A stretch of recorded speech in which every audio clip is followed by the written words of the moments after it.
ஒவ்வொரு நேரமும் அவர் இந்த மாதிரி மரத்திலிருந்து ஏதாவது பறவை விழுந்திருக்குமா, அதற்கு அடிபட்டு இருக்குமா, ஏதாவது உதவி தேவைப்படுமா என்று தன்னுடைய வாழ்க்கை பயணத்தை அன்று அவர் தொடங்கி இருக்கிறார்.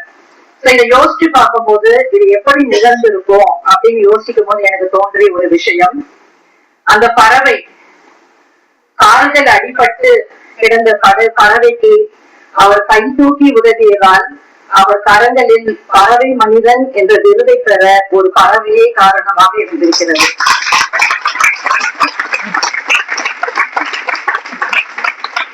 இதுவரையில் அவருக்கு பல விருதுகள் வழங்கப்பட்டிருக்கிறது. அயல் நாட்டினவரால், அந்நிய மாநிலவர்களால் இதுவரையில் 74 விருதுகளை அவர் பெற்றிருக்கிறார்.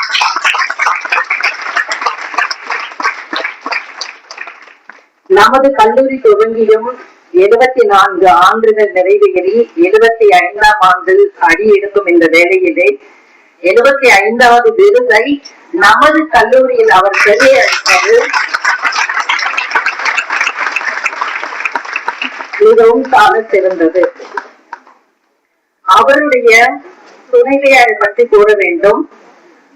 அவருக்கு 11 அண்ணன்கள், 2 அக்காக்கள்.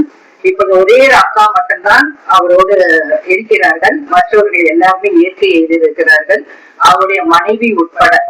அவருடைய மனைவி பள்ளித்தாய் இவருடைய இந்த பறவை பராமரிப்பிற்காக பெரிதும் உதவியவர். பறவைகளை பராமரிப்பதற்காகவும் அவற்றுக்கு உணவு வழங்குவதற்காகவுமே தன்னுடைய நகைகளை விற்று கூட அவர் கொடுத்திருக்கிறார். பின்னாளில் இந்த பறவை பராமரிப்பின் போது பறவை காய்ச்சல் ஏற்பட்டு அவர் மறித்த போதிலும் இந்த ஒரு சம்பவத்தால் தன்னுடைய உதவுகின்ற மனம் என்றைக்குமே அந்த ஒரு சம்பவத்தினால் நின்று போகாமல் தொடர்ந்து அவர் இந்த பணியில் ஈடுபட்டு கொண்டிருக்கிறார்.